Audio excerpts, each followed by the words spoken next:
The Nutcracker, retold by Emma Helbrow. Chapter 1, Christmas Eve. A soft, fluffy layer of snow covered Clara's house on Christmas Eve. Inside, the party was in full swing, but one very special guest hadn't arrived. Clara watched for him at the window. Suddenly there was a loud knock on the door. "He's here!" she cried, dancing over and flinging open the door. It was Clara's godfather. She gave him a big hug. "What a warm welcome on such a chilly night," he said with a chuckle. "Merry Christmas." Clara loved her godfather's visits. Something magical always happened when he was around. "I have a very special present for you this year," he told Clara, and he placed the package under the tree. Chapter 2, The Mystery Present. That night, Clara couldn't sleep. She lay in bed thinking about her present. "It can't hurt if I just have a little peek," she thought. Finally, Clara tiptoed downstairs. She soon found the present, tied up with a big red bow. On the ribbon there was a tag with a message. "Merry Christmas, Clara. I hope this protects you. With love from your godfather." "I wonder what godfather means," thought Clara. Slowly, Clara untied the bow and folded back a corner of the paper. Inside, she found a wooden Nutcracker doll, dressed like a soldier. Just then, the clock struck midnight. Clara gave an enormous yawn. In a few minutes, she was fast asleep under the tree. Chapter 3, The Magic Begins. Clara woke up with a start, feeling very confused. She couldn't remember where she was, and her doll had vanished. She looked around and saw she was under the Christmas tree, and it seemed to be growing. "What's happening?" But the tree wasn't growing, she was shrinking. Soon she was as small as a mouse. Out of the corner of her eye, Clara thought she saw something leaping around. Frightened, she darted behind the present and heard the tree rustle behind her. Clara spun around. "Don't be afraid, Clara. I won't hurt you," said a friendly voice. Clara was astonished. "But you look like..." Her doll had come to life. "I'm the Nutcracker Prince," he said with a bow, "and I'm here to protect you. The kitchen mice are plotting to kidnap you." The prince pulled out a whistle and gave a shrill blow.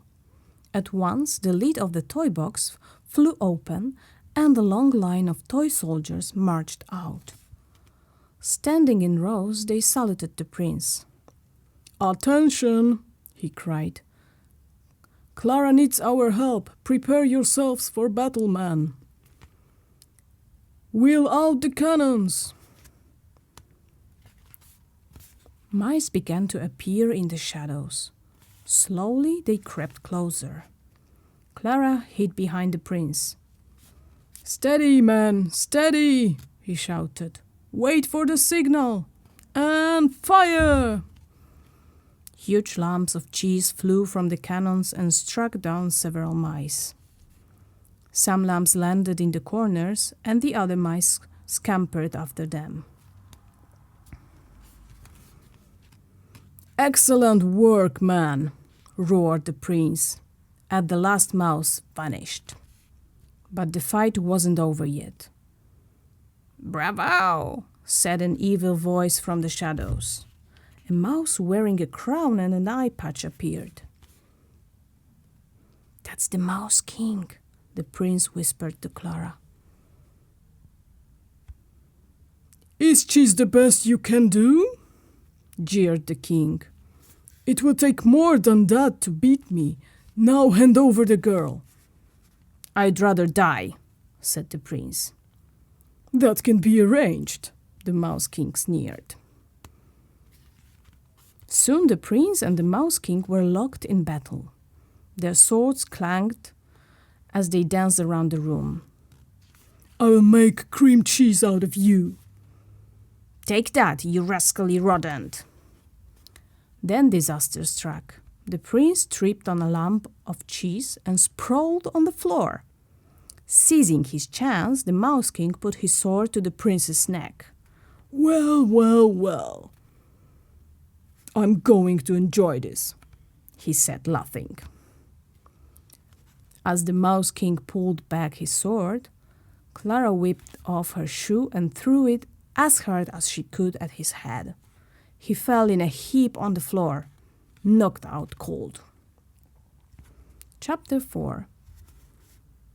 Sleigh bells ringing.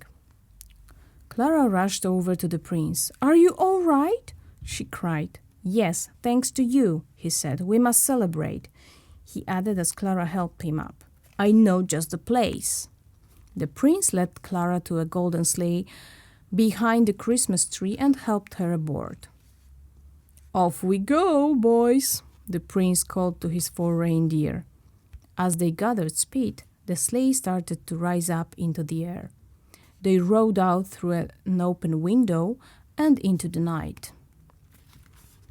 After some time, they came to a forest covered with crisp white snow. "We are nearly at our first stop," the prince announced. "Hold on, we are going down." The snow crunched under the reindeer's feet as they landed.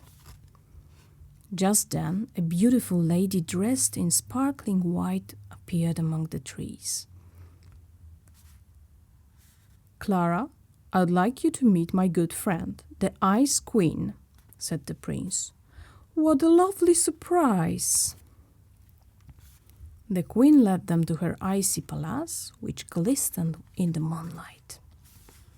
Inside, icicle chandeliers hung from every ceiling. "You've arrived in time for the dances," said the queen as they walked into a grand ballroom. A piano began to play, and 8 ballerinas dressed in silver and white twirled into the middle of the room. They twinkled like snowflakes as they spun around. "I'll always remember this," whispered Clara to the prince as the music came to an end. After a game of catch with the palace poodle, it was time to leave. "Do we really have to go?" sighed Clara. "Yes, we really do," said the prince. "There is someone else I want you to meet, and we don't have much time. Goodbye." Chapter 5. The Land of Sweets. Clara gasped when they reached the next stop. The trees were bursting with marshmallow blossoms, and lollipop flowers sprouted from the ground. Then Clara saw that the mountains were topped with melted chocolate, and milkshake rivers flowed down them. "Where are we?" she asked, amazed. "The Land of Sweets," the prince replied. Before them stood a huge marzipan castle decorated with all kinds of treats. Lifting Clara from the sleigh, he set her down on the palace steps, and the fanfare of trumpets rang out. At the top, the doors opened, and a fairy appeared dressed from head to toe in pink. "Clara, this is the Sugar Plum Fairy," said the prince. "She rules over the Land of Sweets." "I hope you have a sweet tooth," said the Sugar Plum Fairy with a smile. She led them into a grand hall where the tables were covered with chocolate cakes, cookies, and candy swirls. "Watch the wobbly chairs," whispered the prince as Clara sat down. "They are made of raspberry mousse." Clara ate until she thought she would pop. After the feast, a band struck up, and dancers from around the world performed for Clara. First came the dance of chocolate, and a Spanish pair spun around to snapping castanets. Next came the exotic dance of coffee. A beautiful Arabian princess danced with smooth, swirling movements in time to soft, soothing music. The third group of dancers had come all the way from China to entertain everyone with the tea dance. Many more dances followed, each one showing something good to eat or drink. But the final dance was very different. A group of ballerinas, all dressed as flowers, performed a slow waltz for Clara. Their arms unfolded gracefully, like the petals of a flower, as they weaved in and out of each other. "And now I'm afraid it's time for us to go home," said the prince sadly. With a sigh, Clara climbed up into the sleigh and waved goodbye to the sugar plum fairy. "Thank you for an amazing evening, Nutcracker Prince," said Clara with a yawn. She was so tired that she fell asleep on his shoulder. When Clara woke up, she was back under the Christmas tree and the prince was gone. Only her doll lay beside her. "Oh, it was only a dream," she cried, but it seemed so real. Just then, Clara spotted the tag that her godfather had attached to her present. "I hope this protects you," it said. "I wonder if that means he knew the Nutcracker Prince would rescue me," thought Clara. "Maybe it wasn't just a dream."